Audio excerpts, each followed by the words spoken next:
بسم اللہ الرحمن الرحیم۔ حضرت حمزہ رضی اللہ عنہ اپنے بھتیجے حضرت محمد صلی اللہ علیہ وآلہ وسلم سے بے پناہ محبت کرتے تھے اور ان کی حفاظت میں پیش پیش رہتے، بلکہ اگر یہ کہا جائے کہ ان کے سامنے ہوتے ہوئے کسی کافر کی جرت نہ ہوتی کہ نبی کریم صلی اللہ علیہ وآلہ وسلم کے خلاف کوئی نازیبا لفظ بھی بول دے۔ اسی طرح اعلان نبوت کو 6 سال گزر گئے کہ ایک دن کوہ صفا کے قریب ایک باندی نے آپ کو شکار سے واپسی پر روکا اور کہنے لگی، اے ابو امارا، کاش آپ پہلے آ جاتے، کیونکہ تھوڑی دیر پہلے ہی ابو جہل نے آپ کے بھتیجے کو گالیاں نکالی ہیں اور ہاتھا پائی بھی کی ہے، لیکن محمد صلی اللہ علیہ وآلہ وسلم نے کوئی جواب نہیں دیا اور چلے گئے۔ یہ سنتے ہی آپ جوش میں آ گئے، تیزی کے ساتھ خانہ کعبہ کی طرف بڑھے اور سیدھا ابو جہل کے پاس گئے اور جاتے ہی اس کے سر پر زور سے اپنی کمان دے ماری۔ ابو جہل کے سر سے خون کا فوارہ نکل پڑا اور ساتھ ہی فرمانے لگے، آج سے میرا دین وہی ہے جو میرے بھتیجے کا ہے، اگر کسی میں طاقت ہے تو مجھے روک کر دکھائے۔ 3 ہجری میں غزوہ احد شروع ہوتا ہے، جس میں کفار کا سب سے بڑا مقصد حضرت حمزہ کو شہید کرنا ہے، کیونکہ جتنا نقصان غزوہ بدر میں کفار مکہ کو انہوں نے دیا کوئی نہ دے سکا۔ ابو سفیان کی زوجہ ہندہ نے بھی وحشی غلام کو کثیر انعام کا لالچ دیا اور حضرت حمزہ کو قتل کرنے کا حکم دیا۔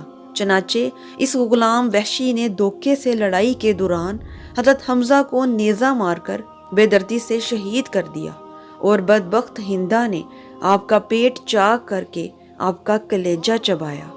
پھر ہندہ نے کافر عورتوں کے ساتھ مل کر حضرت حمزہ کے کان ناک کاٹ کر انہیں لڑی میں پرو کر پہن لیا۔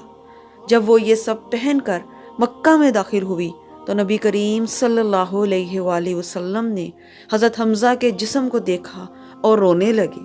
آپ کے کٹے ہوئے جسم کو دیکھ کر شدت غم سے آپ کی آواز بلند ہوئی اور فرمایا، حمزہ سید الشہداء ہیں۔ مسلمانوں، ذرا ایک دفعہ اس منظر کو سامنے لائیں کہ جب حضرت حمزہ کی بہن حضرت صفیہ کو پتہ چلا کہ ان کے بھائی شہید ہو گئے ہیں، وہ ان کو دیکھنے کے لیے آئیں تو نبی پاک صلی اللہ علیہ وآلہ وسلم نے ان کو اپنے بھائی کا کٹا ہوا جسم دیکھنے نہیں دیا۔ خیر، اس وقت حضرت صفیہ کی لائی گئی چادر میں حضرت حمزہ کو کفن دیا گیا۔ چادر اس قدر چھوٹی تھی کہ سر ڈھانپتے تھے تو پاؤں ننگے ہو جاتے تھے، اور اگر پاؤں ڈھانپتے تھے تو سر ننگا ہو جاتا تھا۔ حضور صلی اللہ علیہ وآلہ وسلم نے فرمایا کہ سر کو ڈھانپ دیا جائے اور پاؤں پر گھاس ڈال دی جائے۔ حضرت حمزہ کی قبر کشائی کی پہلی روایت حضرت جابر نے بیان کی ہے۔ حضرت جابر فرماتے ہیں، جنگ احد کے 46 سال بعد معاویہ بن ابو سفیان کے دور حکومت میں انہوں نے ایک نہر احد کے مقام پر نکالنے کا حکم صادر کیا۔ جب اس نہر کا کام شروع ہوا تو منادی نے مدینے میں یوں صدا لگائی کہ جن لوگوں کے شہید رشتہ دار احد میں دفن ہیں، قبر کشائی کر کے اپنے اپنے شہداء کو کسی دوسری جگہ منتقل کر لیں تاکہ وہ پانی سے محفوظ رہ سکیں۔ یہ سن کر مدینہ والے احد کی طرف نکل پڑے، جن میں میں خود بھی شامل تھا، کیونکہ میرے والد عبداللہ اور عمرو بن جموں ایک ہی قبر میں دفن تھے۔ شہادت کے وقت عمرو بن جموں کی پیشانی زخمی تھی اور میرے والد نے عمرو کی پیشانی پر ہاتھ رکھا ہوا تھا، اور اسی حالت میں دونوں شہید ہوئے۔ اسی لیے جب صحابہ ان کا ہاتھ ہٹاتے تو پیشانی سے خون نکلنے لگتا، جس کی وجہ سے رسول اللہ صلی اللہ علیہ وآلہ وسلم کے حکم کے مطابق ان دونوں کو اسی حالت ایک ہی قبر میں دفن کیا گیا۔ حضرت جابر بن عبداللہ فرماتے ہیں کہ جب حکومتی سپاہیوں نے میری موجودگی میں میرے والد عبداللہ اور حمزہ کی قبر کھول لی تو جیسے ہی عمرو کی پیشانی سے میرے والد کا ہاتھ اٹھاتے تو تازہ خون کے فوارے نکلنے شروع ہو جاتے۔ یہ معاملہ دیکھ کر انہوں نے قبر فوراً بند کر دی۔ اس کے بعد جب سپاہی حضرت حمزہ کی قبر کی طرف بڑھے اور قبر کھودتے ہوئے حضرت حمزہ کے پاؤں پر کدال لگی تو ان کے پاؤں سے تازہ خون بہنے لگا اور آپ ایسے لگ رہے تھے جیسے سو رہے ہوں۔